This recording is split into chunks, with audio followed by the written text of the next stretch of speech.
네, 오늘은 로마서 11장입니다. 우리가 1장에서 8장을 봤고 다시 이제 9장에서 11장까지를 사도 바울은 이제 1장에서 8장을 새로운 각도에서 이스라엘이라고 하는 그 역사, 조상이라고 하는 민족이라고 하는 선민들에 대한 의식이 어떤 건지, 성경이 취급하는 이스라엘하고 세대주의가 보는 이스라엘, 또 실제 이스라엘 땅에서 살고 있는 이스라엘, 이런 사람들이 전부 다 보는 시각이 달라요. 근데 로마서는 우리가 알다시피 복음에 관한 책이라는 걸 알아야 돼요. 하나님에 대한 신학이라는 걸 알아야 되는데, 하나님에 대한 신학이 뭔지를 규명하지 못했다고도 볼 수 있어요, 복음주의자들은. 왜냐하면 복음을 말하면서 신학이 정립이 됐어야 되는데 전혀 그런 일을 하지 못했다는 거죠. 신학은 복음에 대한 정수가 돼야 되거든요, 최고의. 그게 신지식인데 그걸 버렸어요. 그거에 대한 관심이 없어요. 그건 그냥 싸구려 복음이에요. 너무 쉽기 때문에 그들에게는. 근데 사도 바울은 복음을 설명하기 위해서 이스라엘 전체를, 역사를 가지고 들어와요. 그런 방식을 우리가 알아야 성경 읽기가 되는 거죠. 성경이 원하는 내 방식대로 읽는 게 아니라, 오늘 이제 11장에서 결론을 내겠지만은 결국은 11장이 이야기하는 그 찬양은 그 읽는 독자들, 수신자들이 어느 정도 변화됐는지를 알 수 있는 아마 평가하는 기준이 될 수 있어요. 그래서 이제 우리가 끝에 가서 과연 그것이 어떻게 읽어지느냐에 따라서 자기를 한번 점검할 수 있을 것 같아요, 제가 봤을 때는. 오늘 이제 11장 1절을 보면은 10장 21절과 연결되고 있다는 걸 알 수 있죠. 이스라엘에 대하여 이르되 순종하지 아니하고 거슬러 말하는 백성에게 내가 종일 내 손을 벌렸노라 하였느니라. 그러므로 내가 말하노니 하나님의 자기 백성을 버리셨느냐? 그럴 수 없느니라. 그래서 결국은 21절과 11장 1절이 어떻게 연결되고 있는지 우리는 볼 수 있다는 거죠. 그래서 이런 연결문을 통해서 이제 사도 바울이 자기가 로마서에서 해오는 기록 방식, 질문하고 답하고 설명하는 그런 방식으로 11장이 기록이 되고 있다. 여러분, 이런 구조가 지금 로마서에서 몇 번 나왔는지 한번 쉬어보셨어요? 여러분, 이거 꼭 쉬어놓으세요. 이거 표시를 잘 해놓으세요. 그래야만 여러분들이 로마서 읽는데 재밌게 읽을 수 있어요. 그래서 이제 대답은 뻔해요. 하나님이 어떻게 했다? 버리지 않았다.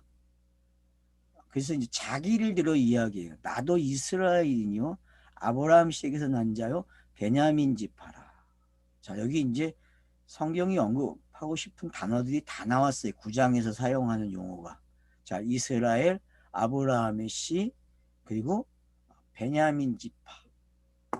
그러면 이제 우리가 따져봐야 돼요. 자, 아브라함 그러면은, 자, 먼저 이스라엘이죠. 이스라엘은 지금 이스라엘 백성들이 생각할 때에, 유대인들이 생각할 때에는 이스라엘 그러면은 선민이죠, 그죠? 택함 받은 백성, 한 나라죠. 이름을까지, 나라 이름을 받았으니까. 그런 면에서 보면은. 근데 로마서는 그걸 그렇게 취급하지 않는다는 거예요.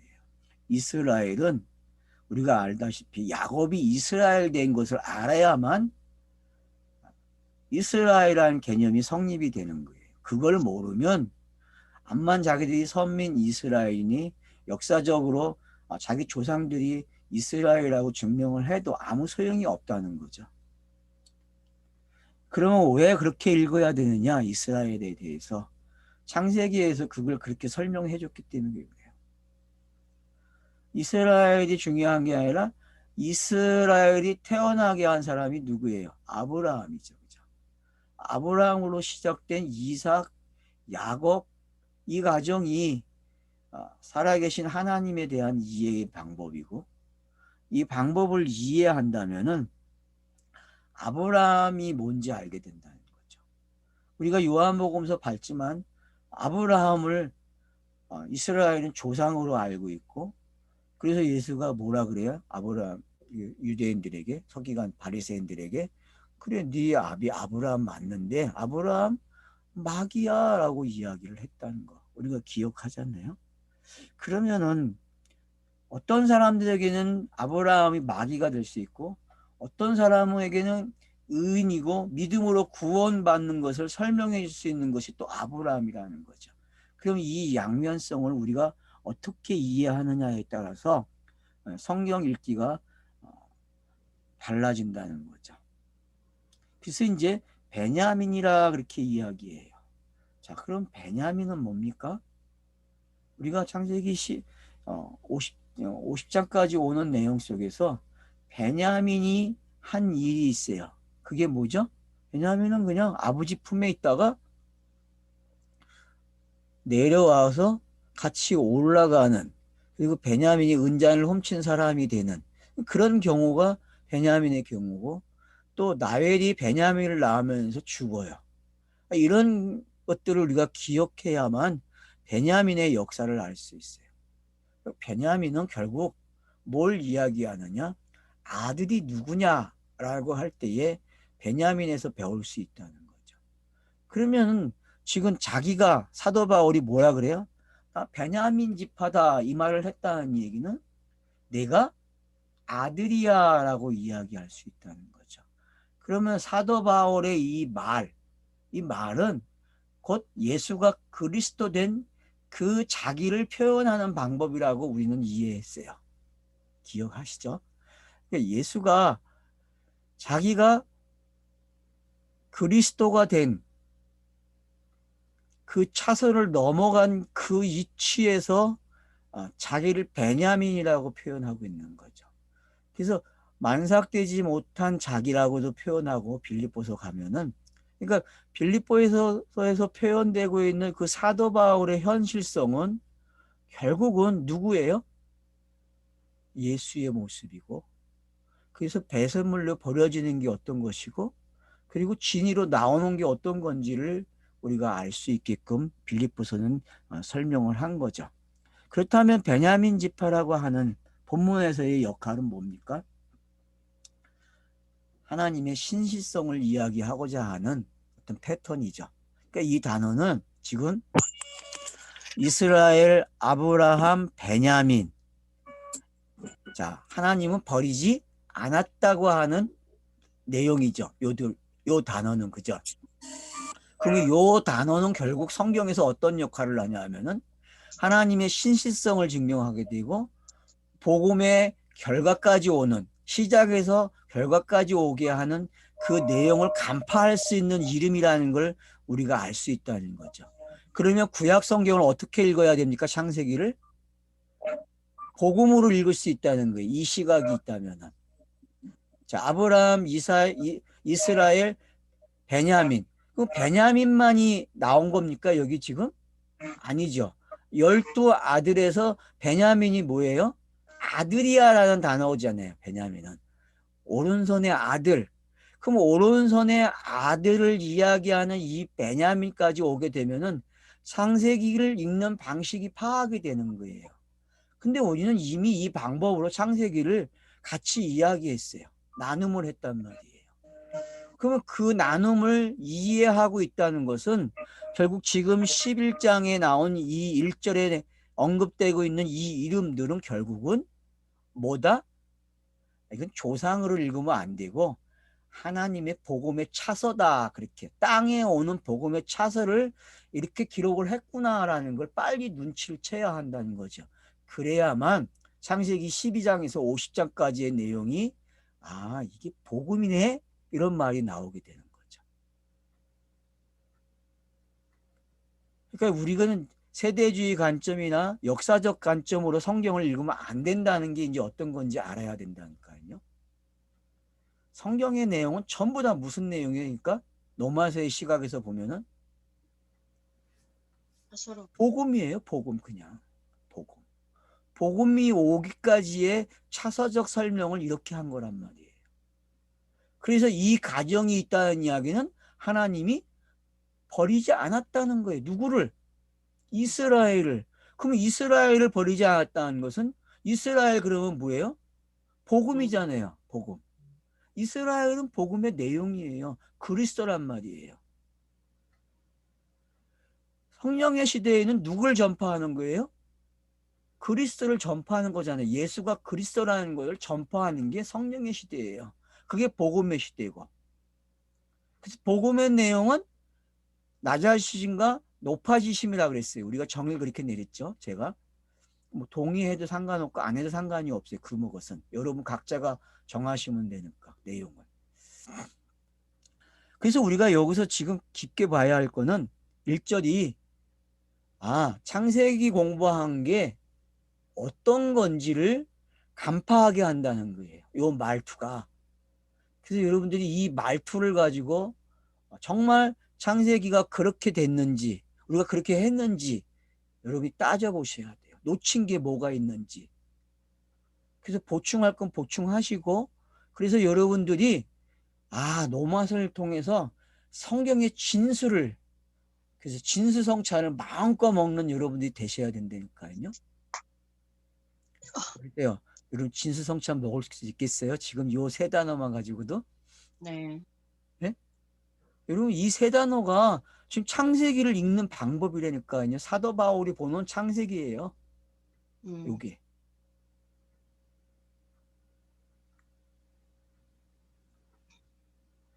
그래서 이제 답이 뭐였어요? 버렸느냐? 아니다. 그럴 수 없다. 그래서 이스라엘이 나오고 아브라함이 나오고 베냐민이 나왔어요. 그러면 이제 2절에서 이제부터 설명이 시작되는 거예요. 이미 설명했어요. 뭘로? 세 사람의 이름으로. 이스라엘, 아브라함, 베냐민. 그러니까 요 세 이름이 가지고 있는 성경 읽기 방법 이제 알겠죠? 정말 여러분 이 세 사람으로 성경을 읽을 수 있다는 걸 알아야 돼요. 이게 성경의 차서기 때문에.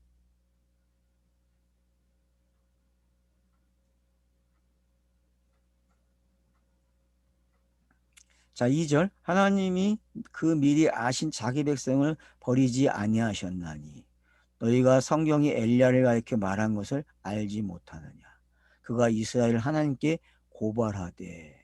자, 우리 이제 그러면 열왕기상 몇 장부터 나오죠? 엘리야 이야기가 16장부터 15장 이제 15장 16장 이세벨이 출발을 하게 되고 그 이세벨 이야기 속에 아합 왕이 나오게 되고 결국은 엘리야가 등장을 하죠.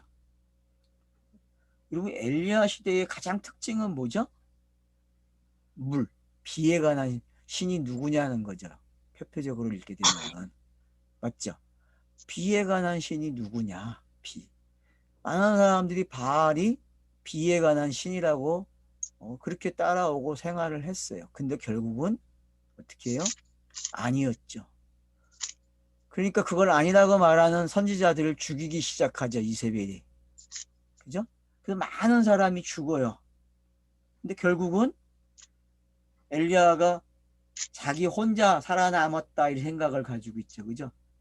이세벨이 죽이겠다고 하니까 도망가면서 이게 하는 말이잖아요. 맞아요? 틀려요? 여러분 맞습니다. 이스라엘 엘리야가 도망가면서 하는 말이죠. 이 말은.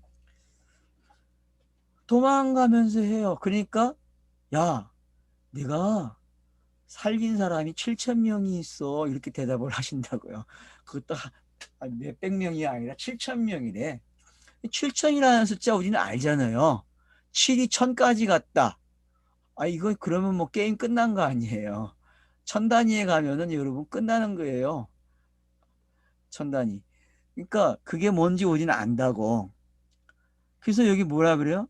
엘리야가 고발을 해요. 이스라엘 하나님께. 그러니까 주의 선지자들이 다 죽었습니다. 그러니까 아니야. 아니야라고 이야기해요. 7,000명을 남겨뒀다. 바알에게 무릎을 꿇지 아니한 사람 7,000명을 남겨두었다. 그러면 여러분 지금 왜 엘리야 시대를 가지고 들어올까요? 사도 바울이. 여러분 왜 엘리야와 엘리사가 열왕기 상하에서 그렇게 많이 차지하는지 생각해 보셨어요? 분량이? 왕들을 언급하는데 두 선지자의 기록이 더 많아요. 페이지 수가. 그건 뭘 의미하는 겁니까? 왕을 어떤 방식으로 읽으라는 거예요? 선지자에 보는 관점에서 읽으라는 거죠. 열왕기상하는. 여러분 역사는 어떤 식으로 읽어야 돼요? 성경을 읽을 때에 선지자가 지적해주는 내용으로 읽을 줄 알아야 돼요. 역사는. 그래서 역사는 역사가 아니라는 거예요. 역사 안에는 무슨 내용이 담겨져 있어요? 선지자들의 메시지가 담겨져 있다니까요. 선지자들의 메시지. 그래서 이사야서가 1장에서 39장까지 역사를 기록하면서 그 안에다가 누굴 집어넣어요? 선지자들의 메시지가 들어가 있어요. 그게 역사 기록 방법이에요. 둘이 섞여 있는 거죠. 역사적 이야기 같고 선지자의 말이 들어가 있어요. 그걸 해석해 주는 말이죠. 근데 여러분 40장부터 66장까지는 어떤 내용이에요? 역사는 한마디도 안 나와요. 다 어떤 내용이에요? 메시아에 대한 고난에 대한 예언이에요. 그건 우리가 얘기하는 게 신학자들이 이미 정의를 내려놨어요. 그 얘기는 뭐예요? 선지자들이 역사를 평가한 거를 해석으로 표현한 게 뭐예요? 메시아잖아요. 여러분 성경 읽기는 그렇게 하는 거예요. 그게 돼야 지금 우리가 하는 이 공부가 되는 거예요. 그 개념이 없다? 그러면은 뭔가가 왁구가 안 맞는 거죠. 기아가 삐긋삐긋하는 거죠. 막 그냥 돌아가지 않는 기아가 겨우겨우 삐걱삐걱 막 하면서 돌아간단 말이에요. 그게 뭔지 알아야 돼요, 여러분. 그러니까 역사, 선지자. 그러면 지금 성경이 자 모세 오경이 있고 선지서가 있잖아요. 지금 두 파트가 지금 다 나왔어요, 안 나왔어요? 나왔어요. 두 파트가 다 나왔다니까요, 여러분 지금. 성경 읽기를 어떻게 하는지 보세요. 사도 바울이 지금 구약을 얼마나 짧게 요약을 하고 있는지 알겠어요? 네. 여러분 지금 이게 구약이 그냥 읽어져야 돼요. 이렇게. 그래서 변화산에 누가 등장해요? 모세와 엘리야. 예, 지금 이 두 사람이 등장한 거 맞잖아요. 여기도 고대도 등장한 거잖아요, 지금. 모세가 빠졌지만 모세 다 들어간 거예요. 어디에? 이스라엘, 아브라함, 베냐민에 다 들어갔다고. 그게 그 역사가 그것이 역사로 펼쳐지면은 가나안 땅에서 역사가 되잖아요. 그죠? 후손들의 역사잖아요. 제가 그랬잖아요. 족보가 이미 가나안 땅의 역사를 다 조명하고 있다고. 기억하시죠? 제가 49장을 강의할 때에 창세기 49장을 강의할 때에 이 족보는 역사가 어떻게 기록될 건지 거기에 복음이 어떻게 펼쳐지고 선지자가 그걸 어떻게 해석할 건지 다 설명되고 있다고. 그럼 지금 여러분이 그 관점이 있는 분들은 이게 실어주는 거예요. 이대로 읽어진다니까요, 그게.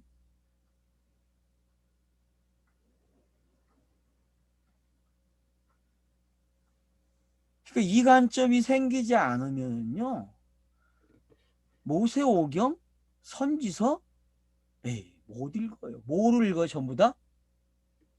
전부 뭐로? 역사. 네, 역사로 읽는 거예요, 역사로. 노씨하고 장씨 유명하잖아요, 우리나라에서 지금. 네? 여러분 성경을 연대기로 읽잖아요, 그 사람들은요. 연대기로 대표자들이잖아요. 연대기를 공부하는 대표자들. 노 씨와 장 씨. 여러분 이분들이 하는 게 저는 잘했다고 생각해요. 왜? 그나마도 안 했으니까 교회가. 교회에게 충격을 준 건 맞아요. 근데 충격을 주고 끝났어요. 그 대안이 안 나왔다니까요. 대안이. 대안은 성경 읽기밖에 없었어요.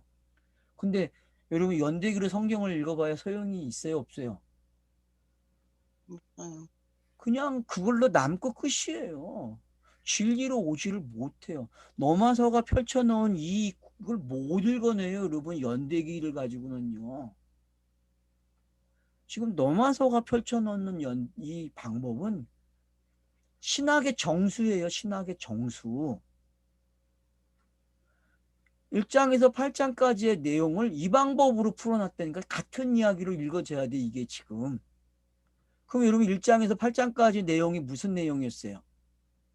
간단하게 얘기하면은 율법, 죄, 사망. 그러죠? 맞잖아요. 이게 그 다음 보세요. 그러면 그 반대편의 이야기는 뭐였어요? 복음, 은혜로 시작이 되면은 그 다음 뭐가 돼요? 믿음으로 이루어지는 내용이에요. 그러면 이 율법으로 시작되는 거, 그러면 사람들이 연대기를 읽게 되면 율법으로 시작되는 건 읽을 수 있죠. 그죠? 읽잖아요. 근데 그래서 결국은 어떤 결론이 나와요? 연대기를 읽게 되면 율법을 지켜야 한다는 쪽으로 가는 게 십계명을 못 버려요. 교회는요. 율법을 버렸다고 하면서도 십계명은 못 버린다고. 그 얘기는 뭐예요? 율법을 가지고 있겠다고 얘기하는 거거든요. 그런가 보세요. 자, 그들이 죄를 해결합니까? 연대기가? 여러분 연대기가 성경이 말하는 죄를 해결합니까? 연대기는 죄를 해결하지 못합니다. 왜냐하면 성경이 완료된 걸 몰라요. 그들의 말은 분명히 복음이 있고 다 있어요. 믿음으로 이루어진다는 말을 해요. 근데 그들은 복음이 없어요. 왜? 사도 바울이 하는 방식을 모르면 복음이 없는 거예요, 여러분. 사도 바울이 하는 신학은요, 무서워요. 세상 사람들이 하는 신학하고 달라요. 교회가 가지고 있는 신학, 게임이 안 돼요. 사도 바울이 하는 이 신학은요.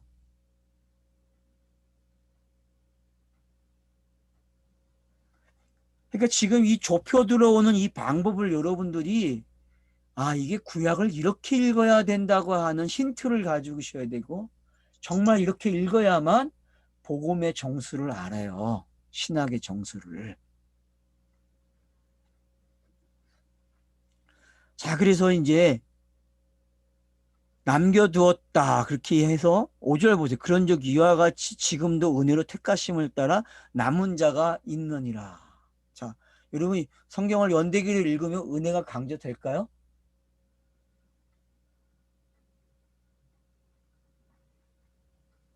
여러분 은혜가 강조되지 않아요. 은혜는요. 그냥 값싸게 전달될 뿐이에요. 은혜라는 단어를 몰라요, 여러분.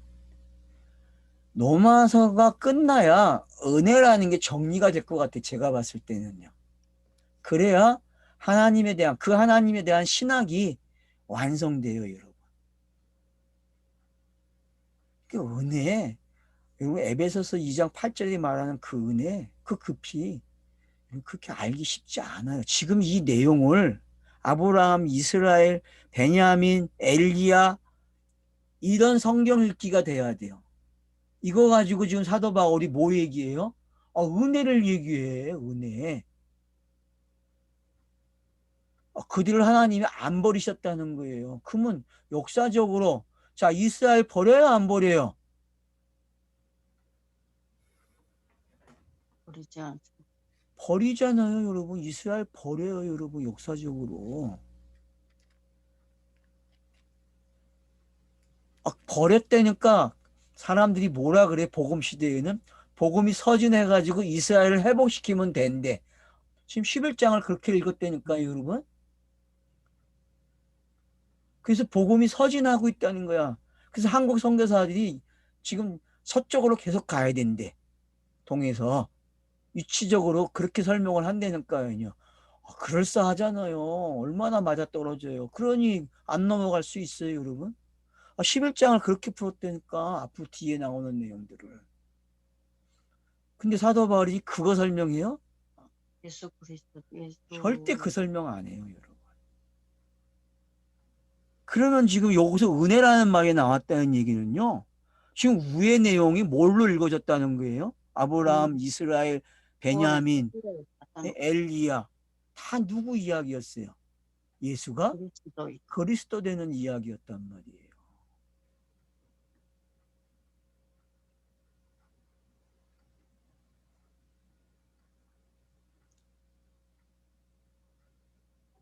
지금도 은혜로 택하심을 따라 남은 자가 있다. 남은 자가 있다. 은혜로. 그럼 여러분 지금 로마서는 은혜의 시대를 가르쳐주는 책이잖아요. 그죠? 로마서는 은혜를 가르쳐주는 책이에요. 신학의 정수가 바로 은혜이기 때문에. 복음이라는 단어는 은혜를 어떻게 해요? 나열한 단어죠. 그죠? 네. 복음이라는 단어는 은혜를 나열하는 단어예요. 국률, 이제 앞으로 뒤에 나오는데 국률이라는 단어도 뭐예요? 결국은 처서가 완성. 은혜에 대한 구원의 서정에서의 완료 지점이죠. 국률을 베풀었으니까. 네. 그러니까 은혜와 국률은 여러분 같은 단어예요. 은혜와 국률은.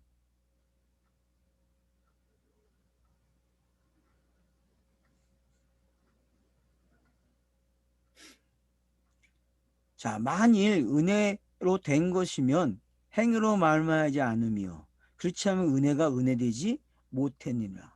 그러면 아브라함, 이스라엘 이야기, 베냐민, 창세기에 나오는 내용들, 그리고 창세기 49장에서 예언된 대로 역사서와 선지서가 기록이 돼요. 그러면 그런 모든 내용들이 결국은 은혜가 돼야 되거든요. 택하심 따라 되는 내용으로 읽어져야 한다고요. 그 내용들이. 맞아요? 제가 얘기하는 게 지금? 네. 그렇게 읽어야죠. 그렇게 안 읽어지면은 성경 읽기가 뭐예요? 잘못됐다고 신호를 주는 거예요. 빨간불이 계속 켜진다고. 빽빽 잘못 읽었어 그런다고. 그러면 성경 읽기 하는 사람들이 삑삑거리는 게 자기에게 뭘로 나타나는지 알아야죠. 경고를 계속 해줬는데 잘못 읽었다고. 여러분 체험을 그런 걸 좀 하면 좋겠어. 물론 너무 예민해가지고 또 그러면 안 되죠. 그러면 무슨 병 걸려요? 요즘 잘 걸리는 병 있죠, 사람들. 의심병. 네? 의심병. 의심병? 심심이 미약해지죠, 그죠? 심심이 미약해진다니까. 한국 사람들이 심심이 미약하잖아요, 전부 다. 네? 합병이 다 있잖아요. 그래서 심심이 미약해가지고. 근데 여러분 지금 이 본문을 읽으면서 자기를 좀 차분하게 정리를 하면 좋겠어요. 자기를. 정말 사도 바울이 말하는 방식대로 읽어야 되네. 그래야만 복음을 아는 거구나. 이게 돼야 되는데 우리는 이게 잘 되지 않아요. 그 말은 성령이 임한 것 같은데 임하지 않았다는 거예요. 분명히 임한 것 같고 임한 현상도 있고 자기가 알아요. 근데 안 돼. 성경 읽기가 사도 바울처럼 안 된단 말이에요. 근데 보세요. 요즘 파자한 사람들 사도 바울보다 더 많이 알고 있죠. 사도 바울이 기록한 것보다 더 많이 아는 거 아니에요? 어때요, 여러분? 성경이 넘어서지 않은, 기록 방식에서 넘어서지 않은 방법을 사용하는 게 어떤 방법이에요, 지금? 그리고 파자하는 거예요. 파자하는 분들이 한번 생각해야 할 게 있어요. 사도 바울도 건들지 않았거든요, 그 부분을. 몰랐을 것 같아요? 여러분, 이런 질문을 좀 해보셔야 돼요. 사도 바울이 복음을 가리킬 때에 파자를 했냐는 거예요. 왜? 지금 한 단어를 가져와가지고 이게 다 성경이야, 그렇게 얘기하죠. 맞잖아요, 지금. 아니, 이스라엘, 아브라함, 베냐민 들고 와가지고, 아, 이게 구약이야라고 끝내버린다니까. 그리고는 엘리야로 넘어와가지고, 자기가 말하고자 하는 선택, 은혜, 설명한단 말이에요. 여러분, 이렇게 설명하는 거하고, 성경에 그 단어들을 타자를 해가지고 하는 방법하고 어떤 게 나아요? 아마 이게 안 됐으니까 그 방법 선택했겠죠. 분명히. 이게 안 되니까 그 방법 선택한 거란 말이에요. 그러니까 결국은 딜레마에 빠지게 돼 있어요. 딜레마에. 성경은 바울이 말하는 신학이 중요합니다. 노마서는 그 부분에서는 기가 막힌 노마서예요. 여기서 그걸 체크하지 못하면은 결국은 내 열심으로 내가 공부하고 끝나는 거예요. 성경이 안 읽어진다니까요. 만약에 파자하시는 분들이 성경이 읽어진다면 저에게 답변을 주세요. 어떻게 읽었는지. 정말 예수 그리스도로 복음으로 쉽게 읽어지면은 돼요. 근데 그게 사도 바울이 말하는 이런 방식으로 돼야 돼요.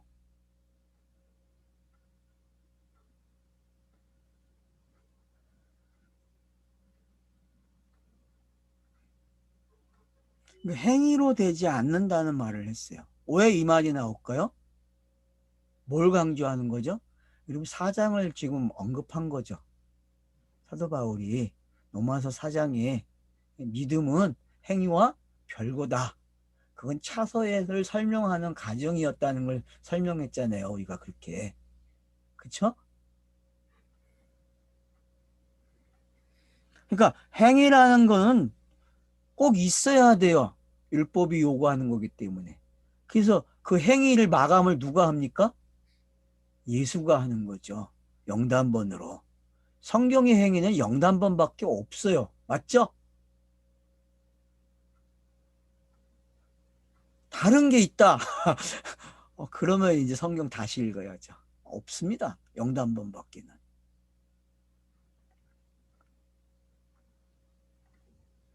자, 그래서 은혜가 되지 못하느니라. 행위로 말하지 않으면 은혜 되지 못한다.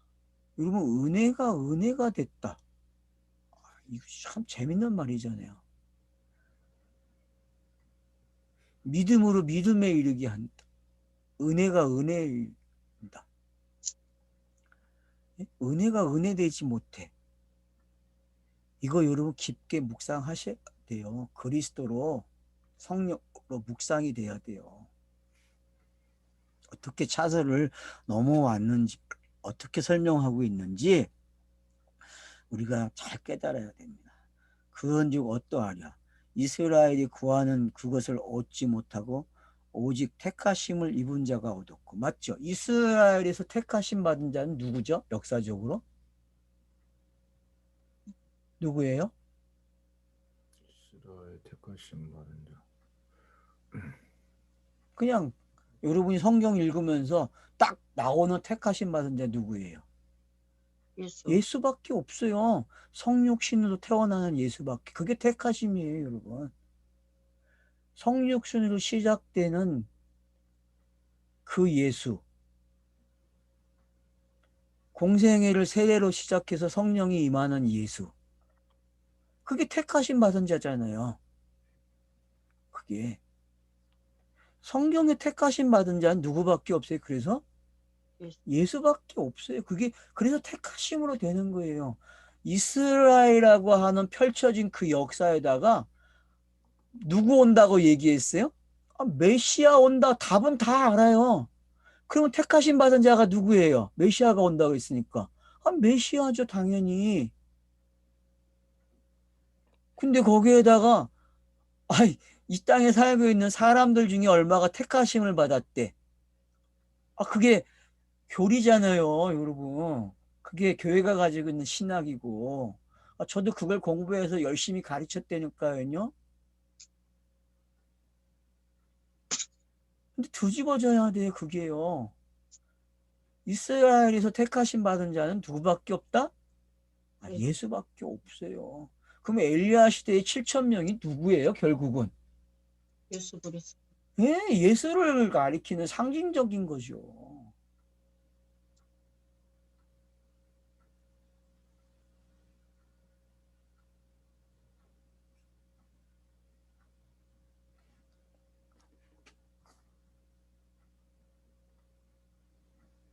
그래서 어떻게 해요?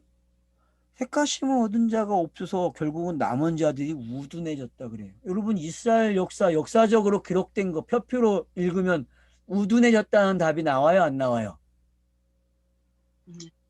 우둔해졌. 근데 이것도 못 읽어낸다니까?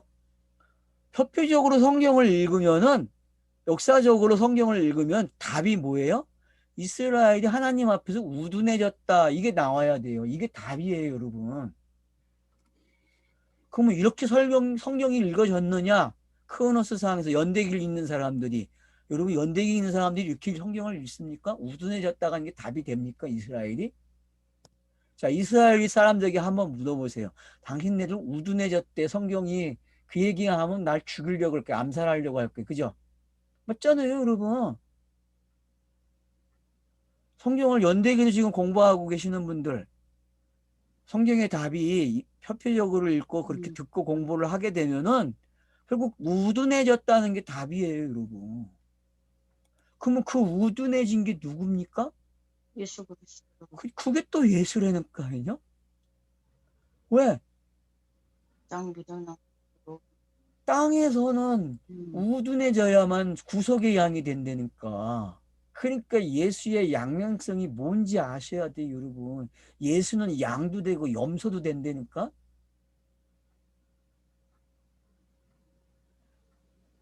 그 공생애를 읽는 방식이 바뀌어야 돼요, 여러분.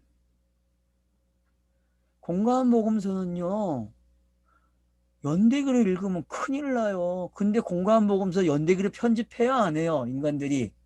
아, 편집해요. 그래서 공감복음서 대조가 나와 있어, 책이. 다 연대기로 편집을 해가지고, 그걸 또 연구해서 강해서를 제출해야 되고 해요. 논문들을 다 소논문을 써요. 레포트 작성해서 낸다고.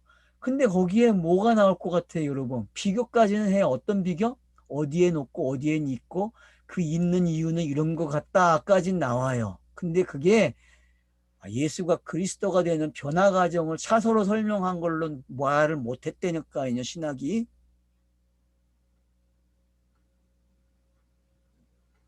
마태, 마가, 누가는 차서를 설명하고 있는 거예요, 각 책이.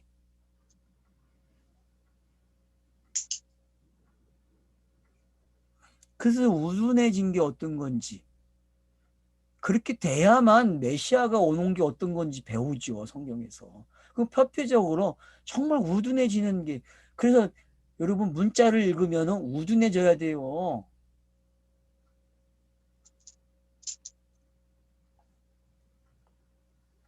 기록된 바 하나님이 오늘까지 그들에게 혼미한 심령과 보지 못할 눈과 듣지 못할 귀를 주셨다 함과 같으니라. 여러분 이스라엘 역사를 우둔하다고 평가하고 그 이유를 뭐라 그래요? 여기 나와 있어. 뭐라고 표현해요, 지금? 혼미해졌대요. 오늘날까지 혼미한 심령, 보지 못할 눈, 듣지 못할 귀. 이게 어디에 나온 거예요, 여러분? 네? 뭐 여기에서는 지금 이사야서 29장 10절을 언급하고 있는데 더 앞선 구절이 있죠. 그죠? 거기가 어디예요? 이사야서? 여기 6장이죠. 6장. 그러니까 이사야서 6장에서 이 말을 했단 말이에요. 그러면 이 말이 이사야서만 있습니까? 그럼 신명기에는 없어요? 그럼 신명기도 있어요, 이 말이요. 그러면은 왜 신명기와 이사야서에서 이런 것들이 기록이 될까요? 성경을 어떻게 읽으라는 거예요? 비유가 뭔지, 표적이 뭔지, 문자가 뭔지, 그 문자가 그냥 들리고 그냥 깨달아지고 그런 현상들을 성경이 뭐라 그래 지금? 뭐라고요? 혼미한 심령이라 그러는 거예요. 혼미한 심령. 차서를 못 넘어오고 그 차서에 머물러 있고 그걸 엔조이하는 사람들, 그거 가지고 넛자하고 있는 신앙생활들, 종교인들, 그걸 뭐라 그래요? 그걸 우둔하다 그래요. 혼미한 심령 그런다고.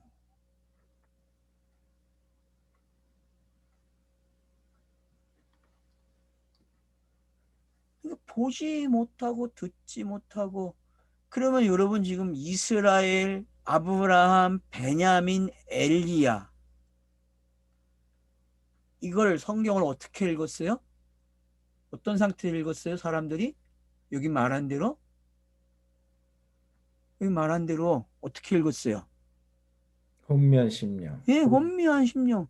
그래서 눈, 귀가 다 어떤 역할을 했어요? 우리 앞에서 요한복음 9장 봤잖아요. 그죠? 월요일 날. 월요일 날 요한복음 9장 보고 오니까 어때? 너무 딱 맞아 떨어지잖아요, 지금. 이렇게 딱 맞을 수도 없어. 어떻게 이게 맞아? 그러니까 요한복음 9장이 지금 모든 걸 설명하는 거예요. 모든 거를. 본다고 하는 자, 나면서부터 소경된 사람. 이게 뭔지를 알아야죠, 이게. 이게 복음을 어떻게 가져가는지 아셔야죠. 이 차서가. 그래서 땅은 뭐로 시작해야 돼요? 소경. 소경으로 시작을 해야 맞아요. 근데 본다고 하고 듣는다고 하니까 그래서 귀신 들린 자가 있고 소경이 있는 거예요, 땅에. 알았어요? 그걸 가르쳐 주기 위해서.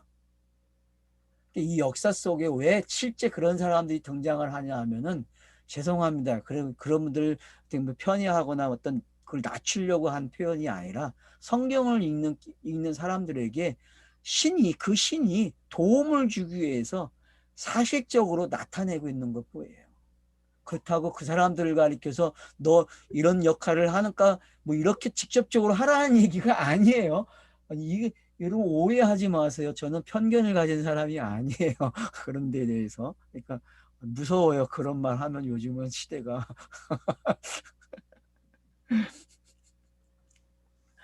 자, 그러니까 여러분 지금 왜 귀신 들린 자가 있고 기모거리가 성경에 나오고 그래서 최고로 군대 귀신까지 나오잖아요. 그죠? 군대 귀신이 결국은 어디에 들어가요? 돼지떼에 들어가요, 여러분. 돼지떼에. 그럼 그 돼지떼가 뭐예요, 여러분? 그 돼지떼가.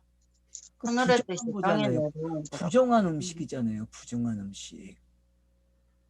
그러면 설명된 거잖아요. 사설을 귀신은 뭐다? 부정하다.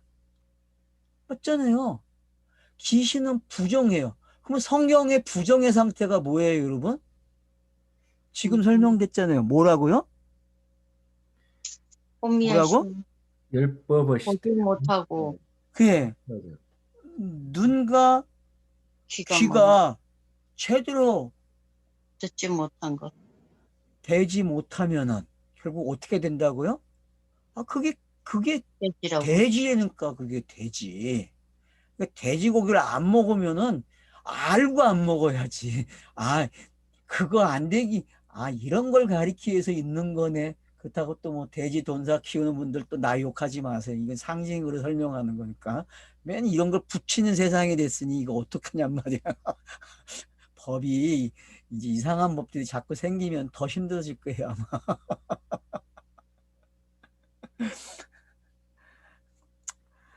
그러니 법을 만들려고 하니 참 힘들죠, 그죠?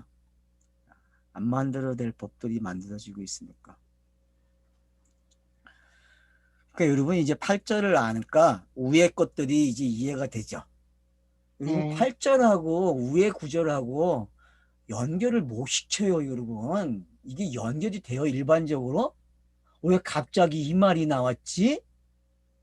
여러분 다 그렇게 읽을 거예요. 이게 왜 불쑥 튀어나왔는지 못 알아먹어요. 그래서 너마서를 읽을 때 연결을 못 시키고 읽어요, 여러분. 다 단편으로 읽어요.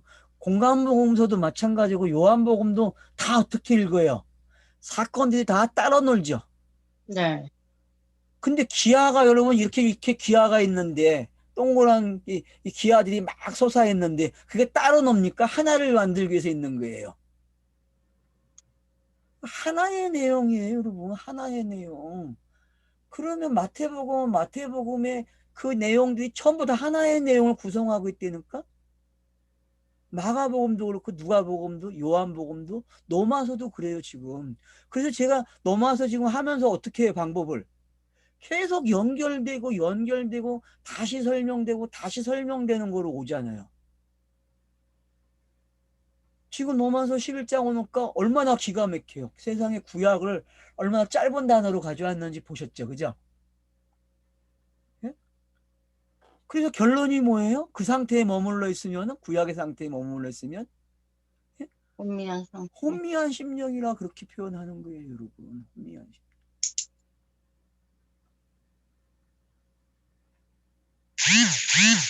자, 그래서 9절부터 또 이르시되 그들이 밥상이 올무와 덕과 거치는 것과 보응이 되게 하옵시고 그들의 눈은 흐려 보지 못하고 그들의 등은 항상 곱게 하여 없소서. 자, 시편 저자가 69편 22절을 인용한 거죠. 63절하고 23절하고 두 구절을 지금 여기다가 갖다 놨어요, 사도 바울이. 여러분 성경을 인용하는 게 사도 바울이 했어요, 그죠? 지금 네. 사람들이 성경 공부할 때 성경 구절을 갖다 쓰잖아요, 이렇게. 네. 그죠? 근데 사도 바울이 하는 방법하고 지금 그 성경을 가리키는 사람들이 하는 방법하고 이거 맞습니까? 맞는 것 같아요? 틀리는 것 같아요? 어떤 사람은 맞는 사람도 있겠죠, 그죠? 맞으려고 애를 쓰겠죠, 그죠? 그렇게 하려고. 여러분 요한복음도 보세요. 얼마나 많이 인용이 되고 있고 로마서, 공간복음서, 그런가 하면은 히브리서, 야고보서, 여러분 서신서들이 전부 다 구약 인용했죠. 다 인용하고 있어요. 공간복음서를 인용하고 있다고. 근데 네.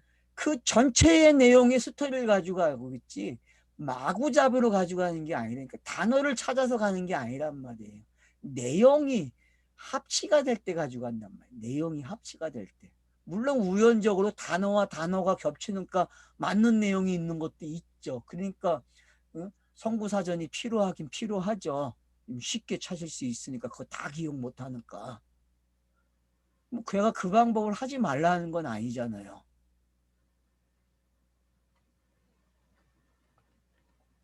그러니까 지금 이 구조는 뭐와 관계되어 있어요? 8절을 설명한 거죠, 그죠? 그러면 여러분, 자 이제 선지자 나오고, 선지자 나와가지고 선지자가 무슨 일 했다? 역사 속에서 듣지 못하고 보지 못하게 했네, 선지자들이. 그걸 시편 저자가 했어요, 안 했어요? 아, 그게 맞다고 진리를 깨달은 시편 저자들이 뭐라 그래요? 아, 그게 있어야 지금 제가 이 자리에 있는 거 맞습니다라고 이야기한단 말이에요. 그러면 여러분 모세오경, 선지서, 시가서가 다 언급이 된 거예요, 지금요. 그러면 그거 요한복음 가서 읽어보니까 5장 39절 다 누구에 관한 이야기라고 했어요? 누구에 관한 이야기예요? 예수 그리스도에 관한. 그래, 그거 나에 관한 이야기라고 얘기하잖아요. 누가복음 24장에서.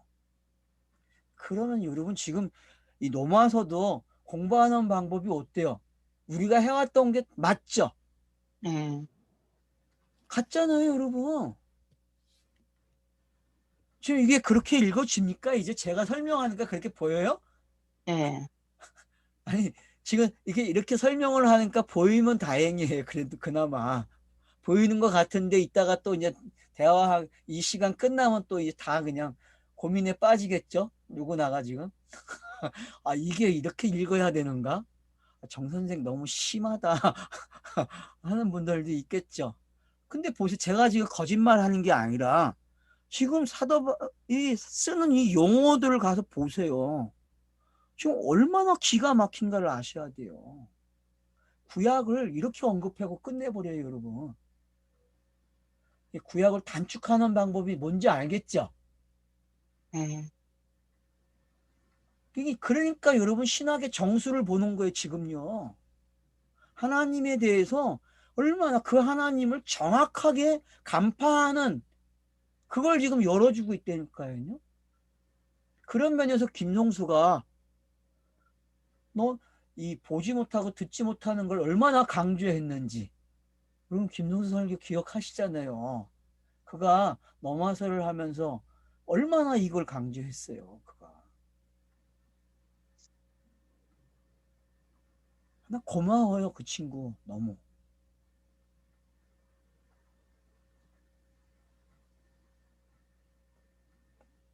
근데 지금 이 노마서가 11장이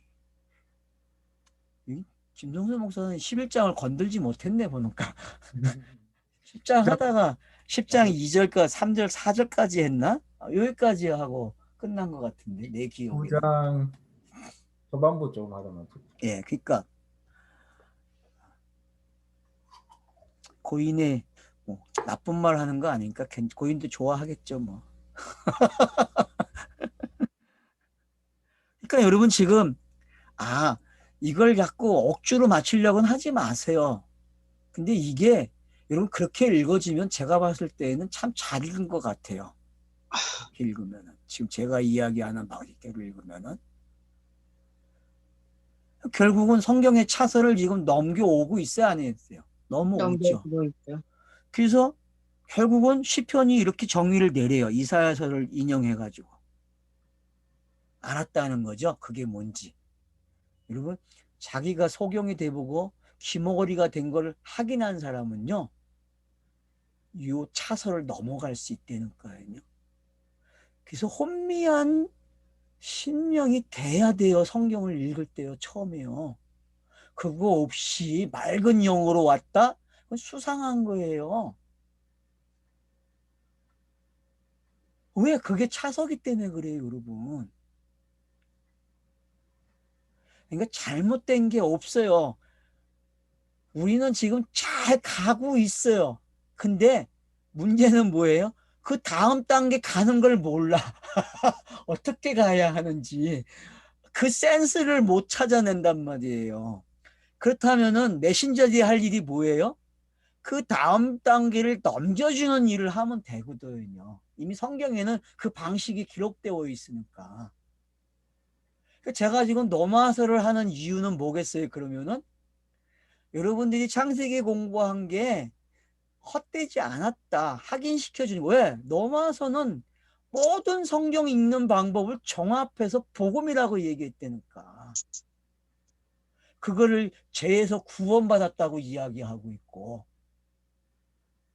그 죄에서 구원받았다는 말이 얼마나 심오한지 알겠어요, 여러분?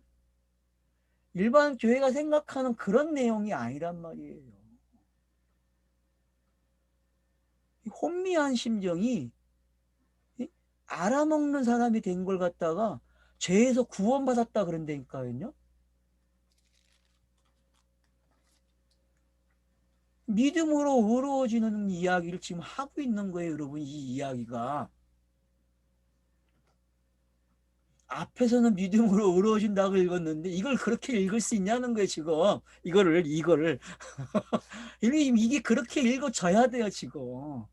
그러니까 말이 바뀌어도 내용은 같다는 걸 아셔야 돼, 단어가 바뀌어도.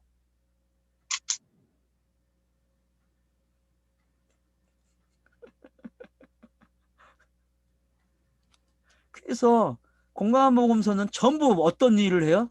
다윗이 말한 대로 했어요, 안 했어요, 예수가? 자신도 그렇게 되고요.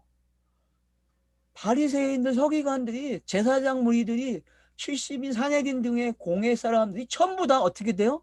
다 이렇게 된다니까. 공감복음서의 모습이 이 모습이에요, 여러분.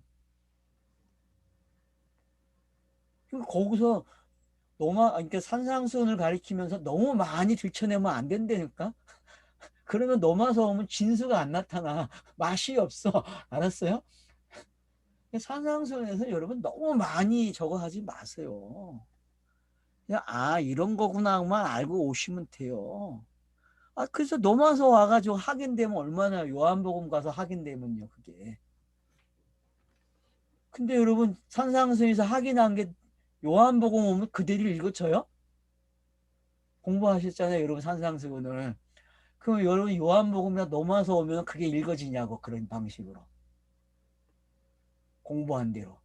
안 되니까 뭐가 이상한 거죠. 돼야 되는데. 맞잖아요, 여러분. 산상수훈을 공부를 잘했으면요, 넘어서 그냥 읽어줘야 되고, 요한복음도 그냥 읽어줘야 돼요, 여러분. 근데 그게 안 된다는 거는, 뭐가 지금, 차소가 뭔가 빠진 게 있다는 거예요, 여러분. 뭐가 빠진 게 있다니까요. 서로 고민하면서 찾아내야 되겠죠. 보충해야죠, 우리가. 대안이 있어야죠, 대안이. 제가 막 비평만 하면 나쁜 사람이에요. 저는 지금 이런 대안이 제시될 수 있다라고 나는 설명하고 있는 거거든요.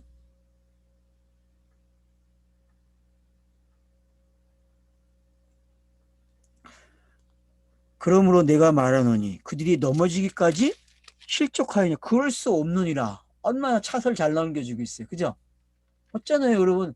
다 넘어지면 큰일 나잖아요. 그러니까 이게 이제 이런 게 차설을 어떻게 넘어가는가가 보이면 되는 거예요. 성경이 왜 참선지자와 거짓 선지자가 등장을 하는지, 선지자 시대에. 그러면 여러분 이 둘의 메시지를 보면 안 되니까요. 평안하다, 평안하다고 외치는 이 거짓 선지자들. 한편에서는 전쟁이 일어난다, 전쟁이 일어나서 포로 잡혀갈 거다, 이런 메시지를 전하는 사람들과, 이게 다른 메시지입니까? 아니죠. 이게 차선을 어떻게 넘어가는가를 보는 장면이죠. 그 장면이 생길 줄 아는 사람은 지금 사도 바울이 표현하는 이 방식이 이런 거구나라는 게 이해가 돼요. 이게 무슨 선택, 남은 자를 가리키는 교리를 읽어지면 안 된단 말이에요. 알겠습니까? 네. 남은 자 사상은 그런 게 아니에요, 여러분. 알았어요? 남은 자 사상은 뭐예요? 그리스도가 남은 자지, 남은 자가 어딨어. 이 땅에는 없다고, 그리스도밖에. 하나님이 원하는 남은 자는 그리스도밖에 없다니까, 성경이 원하는 남은 자는. 근데 무슨 남은 자 사상이 나와. 맞아요, 안 맞아요? 맞아요. 아니, 남겨놨다 그러면 이제 여기서부터 사람들이 뭔 이야기예요? 남은 자가 있대. 이스라엘 사람 중에 남은 자가 있어서 복음이 서진하면 그들이 복음을 듣고 회개하고 돌아오면 그들이 남은 자가 채워지면 그게 종말이야, 이렇게 가르쳤단 말이에요. 그게 세대주의죠. 근데 세대주의를 비판하는 복음주의도 그렇게 가르쳤다니까요.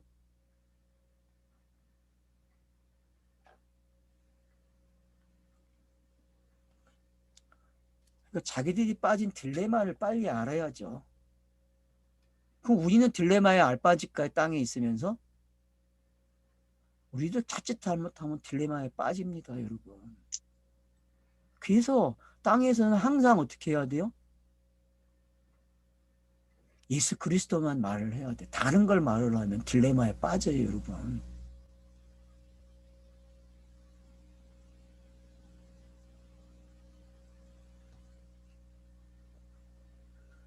그들이 넘어짐으로 구원이 이방인에 이르러 이스라엘로 시기나게 함이니라. 그래서 역사를 이렇게 편집했잖아요. 그래서 역사를 기가 막히게 편집해가지고 세대주의가.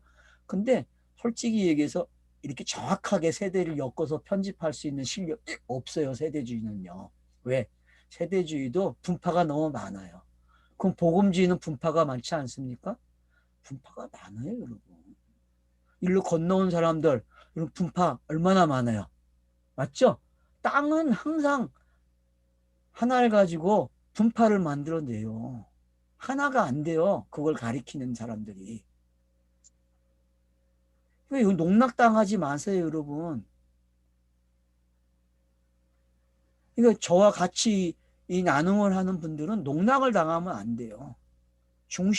힘을 가지서 중심을 잡고서 그들을 이해를 하면서 저들이 이런 관점을 강조하는 이유는 있어라고 그러면서도 이 부분은 내가 받아들일 수 없는 부분이지. 그런 것들이 정리가 돼야죠. 나에게도 여러분이 정리를 하셔야 돼, 그렇게요.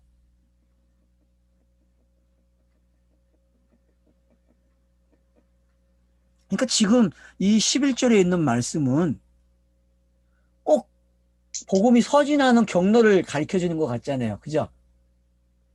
얼마나 그럴싸한 구조에 그렇게 읽을 수 있잖아요. 근데 이게 복음이 서진하는 경로로만 읽지 마시고 어떻게 읽으면 돼요? 계시가 땅에 들어와서 땅에서 문자화되고 그것이 역사가 되고 하는 그런 모든 과정이 지금 이렇게 기록이 됐어요? 안 됐어요? 이 방법으로. 되었어요. 이 방법으로 기록이 됐어요. 이 방법으로. 그래서 이 방법대로 예수가 왔고 인자 예수가 와서 이 내용을 완성해야 안 해요. 모든 비유를 자기 것으로 가져가잖아요. 그래서 천국을 이야기하는 거예요. 비유를 말하는데 천국을 이야기한다고. 여러분 이게 뭔가 안 맞죠? 여러분 비유를 말하는데 천국을 말했다. 이게 맞아요? 역설적. 안 맞는 거예요, 여러분. 근데 예수가 이렇게 할 수 있었어요. 왜? 왜 그래요, 여러분? 여기에 신비가 있는 거예요, 여러분. 여기에. 본인이 그 비유의 당사자고 본인이 비유를 넘어서는 사람이기 때문에 그런단 말이에요. 영단번으로. 스타로우스가 그 일을 했단 말이에요. 그래서 그는 비유를 천국으로 말할 수 있다니까요. 그러니까 여러분 그 비유를 말하면서 천국을 말한다는 게 이제 이해가 됩니까?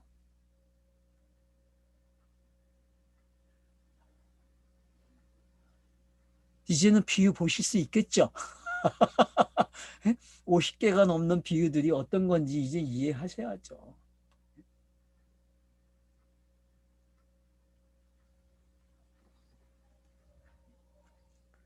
그래서 이스라엘로 이방인이 구원받아서 받기 위해서는 이방인이 구원을 받아야 되고 그 이방인 숫자가 충만해지면 이스라엘이 시기심이 나가지고 구원을 받는다. 그러면 이게 지금 공간 복음서 어떻게 읽어져야 될지 이걸 가지고 여러분이 결정하시면 돼요. 공간 복음서는 이렇게 길게 돼 있단 말이에요. 이렇게. 그래서 여러분 이 갈릴리에서 사마리아 같은 데서 복음을 전하면은 유대인들이 시기심이 나야 안 나요? 여러분 요한복음을 보시면 알다시피 요한복음이 그 기록되는 장소가 두 군데라고 볼 수 있죠. 하나는 갈릴리 쪽이고 하나는 예루살렘이잖아요. 그 중간에 중간 지점이 하나 있죠. 그죠? 중간 지점이 하나 있다고. 요 삼각점을 알면은 된다니까요. 그럼 이 삼각점에서 일어나는 일들이 뭐예요, 여러분? 지금 여기서 말하고 있는 표피적인 것들이 다 일어나는 거예요, 여러분. 예수가 왜 죄인들에게 가서 음식을 같이 먹겠어요? 왜 같이 먹었어요, 여러분? 면허. 도마스의 표현하는데 어떻게 하려고 그래요? 시기나게 이스라엘로 시기나게 하는 거예요. 그러면 표표적으로라도 이렇게 읽었으면 성경을 잘 읽은 거예요, 여러분. 표표적으로. 근데 이런 절차를 공부를 안 했으니까 문제란 말이에요. 그러니까 지금 저와 이렇게 이거 소통을 하고 계시는 분들이 놓친 게 뭔지 아셔야 돼. 내가 공간복음서를 이런 방법으로 한번 안 읽었구나라는 걸 아셔야 된다니까요. 이런 게 이루어져야, 이런 방법을 한번 해봐야 지금 우리가 얘기하는 게 얼마나 심오한지를 안다니까요. 그게 정말 성령으로 되었다는 걸 알게 되고, 그 깨달음이.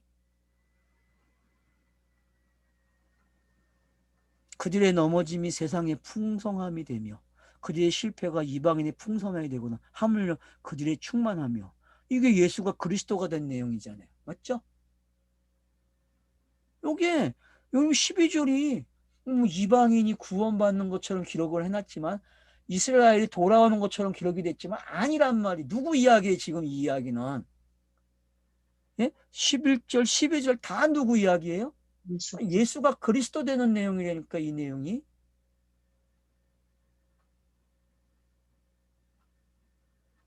그러면 이 두 번째 그럴 수 없느니라는, 지금 로마서 11장에 두 번째 나온 거잖아요. 이게 논법에서 첫 번째 논법하고 두 번째 논법이 여러분 뭘 지금 차서를 가지고 가는지 이제 이해가 됩니까? 첫 번째는 뭐라 했어요 여러분? 응? 첫 번째는 예? 어디 있어? 그럴 수 없다고 1절 그러구나. 1절에서 1절에 있는 거하고 지금 11절에 있는 거하고 어때요 여러분? 이 가져가는 게 지금 같아요. 같은데 어떻게 끝나요 설명이? 구약에서 신약으로 넘어왔어요.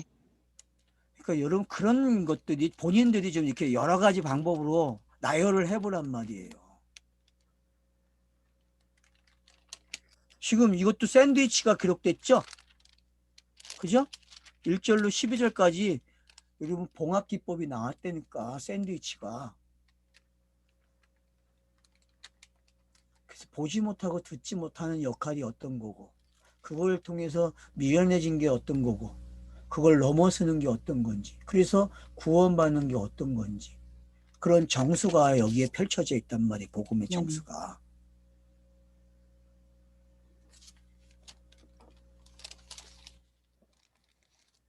그래서 요 방법을 떼면은 자 예수가 그리스도가 된 게 풍성함이죠.